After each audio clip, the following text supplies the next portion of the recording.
Assalamualaikum warahmatullahi wabarakatuh. Selamat pagi menjelang siang. Perkenalkan, TB Guma Channel. Ini adalah video pertama kali saya yang kedepannya akan membahas tentang seluk-beluk toko bangunan atau toko material. Kita akan kupas tuntas di channel ini. Jadi bagaimana cara membukanya, apa aja yang perlu dipersiapkan, kemudian berapa modal yang perlu disiapkan. Jadi kita akan coba kupas satu-satu semua kebutuhan-kebutuhan itu, dan nanti juga akan saya buat video juga perjalanan dari awal saya membuka toko bangunan. Sudah berapa tahun, pertamanya bagaimana, berapa yang saya keluarkan untuk investasi usaha ini. Jadi saya akan sharing-sharing ilmu, sharing-sharing pengalaman, sharing-sharing perjalanan usaha saya. Karena mungkin sudah banyak di YouTube atau di vlog, cuma masing-masing orang itu punya perjalanan sendiri, punya alur kehidupan, alur bisnis, sistem awal mula itu mungkin masing-masing ceritanya. Mungkin akan menambah khasanah ilmu. Teman-teman bisa lihat di channel saya, channel orang lain, mungkin akan mana yang bisa diambil positifnya, mana yang bisa dibuang negatifnya. Jadi apa yang saya sampaikan itu kalau positif ya alhamdulillah bisa bermanfaat. Kalau itu negatif ya nggak usah dipakai, nggak usah dibully.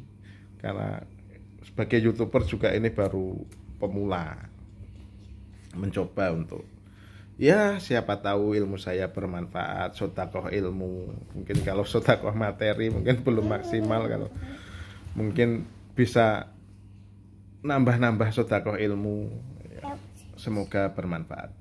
Baik, yang pertama saya akan sharing apa aja sih yang perlu disiapkan untuk membuka toko bangunan. Yang pertama wajib adalah tempat, kedua armada, ketiga sistem, keempat barang dagangan, kelima SDM, sumber daya manusia yang akan membantu kita. Dari masing-masing item itu kalau kita bahas juga butuh waktu tersendiri, panjang lebar ya untuk bisa dijelaskan. Yang pertama adalah tempat. Tempat itu kalau bisa punya sendiri, kecil nggak apa-apa, yang penting jangan sewa. Karena kalau kita sewa, kita belum punya pelanggan, kita belum punya pemasukan, kita tiap bulan harus bayar sewa. Argo sudah berjalan, itu kalau kita bayarnya bulanan. Kalau tahunan kita juga harus invest untuk tempat aja udah mahal. Jadi diusahakan punya sendiri.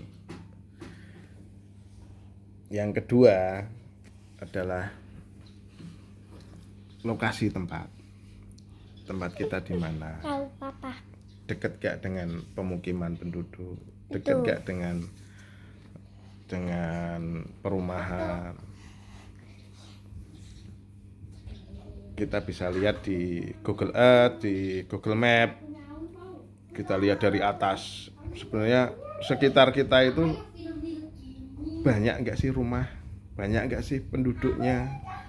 Karena tren bisnis sekarang ya, dalam hal ini khususnya untuk toko bangunan, mereka akan lebih mencari toko yang terdekat.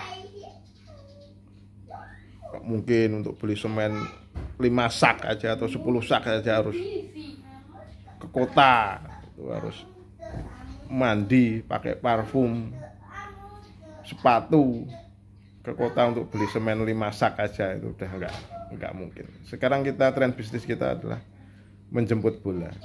Jadi kita mendekat dengan konsumen.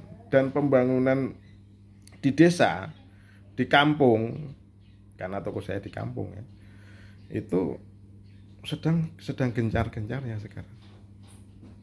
Jadi kita harus pinter-pinter untuk jemput bola. Jadi jangan berkecil hati yang tinggal di desa, tinggal di kampung, karena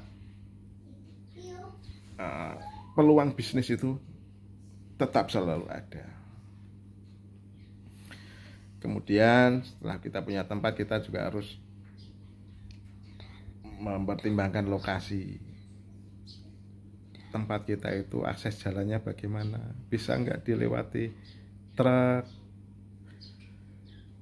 atau dilewati mobil yang agak besar, karena barang-barang dari supplier itu sebagian besar dikirim pakai truk.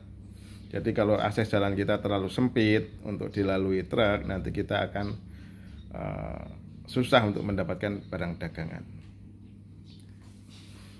Jadi itu poin yang pertama adalah tempat, lokasi, akses jalan. Itu wajib kita pertimbangkan. Yang kedua adalah armada. Armada sendiri kita harus pinter-pinter milih armada, terutama untuk pick up. Armada ini sebaiknya juga harus kita miliki.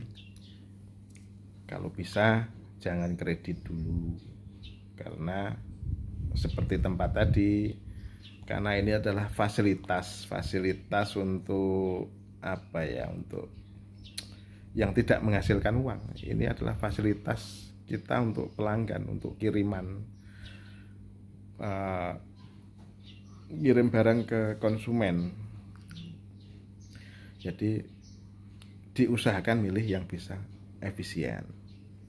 Selama ini saya pakai 2, yang bensin dan solar. Itu bisa saya bandingkan dari segi operasional, itu lebih hemat yang solar. Saya nggak usah nyebut merek, nanti dikira endorse. Kecuali memang ada endorse-nya, itu dapat uang. Kayaknya nggak usah saya sebutkan mereknya atau jenisnya apa. Yang penting solar. Saya bisa mengatakan demikian karena saya sudah menggunakan dua-duanya itu. Jadi bisa saya bandingkan, operasional untuk solar itu paling seminggu 200.000 itu udah cukup. Misalnya 200.000 itu cukup. Kalau yang bensin itu pasti 250. Jadi selisihnya untuk pengisian dalam waktu yang sama itu bisa 50.000. Itu lumayan. Jangan anggap enteng uang 50.000. 1.000 aja diperhitungkan, karena untungnya semen itu cuma 1.000, itu udah untuk 50 sak. Jadi jangan dikira untung semen itu banyak. Semen adalah barang yang fast moving, itu kita nggak bisa ngambil untung yang banyak. Untung 1.000 itu udah alhamdulillah. Jadi bagi pemula yang mau usaha bangunan, jangan kaget kalau untung semen itu cuma 1.000, 2.000 itu udah amazing, luar biasa dan jarang. Kemudian kita menginjak ke poin yang ketiga adalah sistem. Sistem ini adalah yang kalau zaman sekarang adalah menjadi hal yang paling penting, yang pokok. Kenapa? Kalau zaman dulu usaha konvensional pakai nota, catat manual, untuk supplier yang tempo, kita nggak tahu kapan jatuh temponya, tiba-tiba sales datang minta uang, kita nggak ada persiapan, kita bahasa Jawanya itu gedandapan. Nah itu jangan sampai. Atau kita mungkin tetangga ada yang bon, itu catatannya hilang, udah hilang itu uangnya kalau nggak apa namanya, kalau kita nggak punya catatannya, nggak bisa nagih, kecuali orangnya datang sendiri emang baik, itu datang mau bayar utang itu. Tapi kalau pas datang catatannya hilang, kita juga bingung utangnya berapa. Itu makanya sistem untuk bisnis saat ini sangat penting. Kita bisa tahu stoknya berapa, kita bisa tahu cash flow-nya kita berapa, pengeluaran kita berapa, barang yang di gudang kita itu nilainya berapa, kemudian kita untung berapa, kita rugi berapa, untung atau rugi kita itu. Jadi sistem itu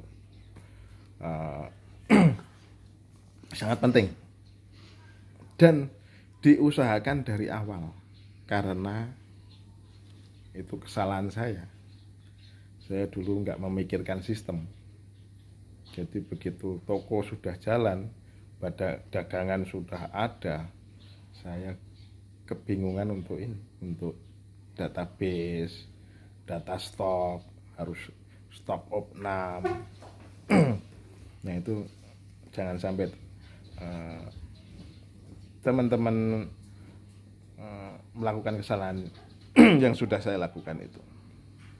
Sekarang banyak aplikasi-aplikasi di HP yang gratis juga, yang nggak perlu bayar. Paling kalau kita nambah fitur aja kita bayar, itu pun cuma sekali bayar aja, bukan yang harus sewa bulanan. Mungkin untuk sistem kita bahas tersendiri nanti. Kemudian di poin kelima adalah SDM, sumber daya manusia. Kalau toko kita udah jalan, kita punya karyawan, itu juga harus kita manage, harus kita punya manajemen karyawan. Kalau enggak nanti susah, karena ini untuk manajemen karyawan itu bukan 1 tambah 1 sama dengan 2. Kalau dagangan kita beli 1000, kita jual 1100, kita untung 100, itu lebih gampang. Tapi manajemen sumber daya manusia ini adalah butuh penanganan khusus, butuh treatment khusus untuk kita lakukan. Mungkin itu dulu yang saya sampaikan. Nanti di next video kita akan bahas per itemnya ya, dari tempatnya gimana, atau mungkin perjalanan dulu saya itu. Jadi realnya seperti apa. Kalau saya bahas teoritis ini mungkin udah banyak, itu di Google juga banyak, di tulisan-tulisan di YouTube itu udah banyak teoritis saja. Jadi realnya aja nanti akan saya sharing. Baik, terima kasih. Sampai jumpa kembali di channel TBG Umat di video berikutnya. Wassalamualaikum warahmatullahi wabarakatuh.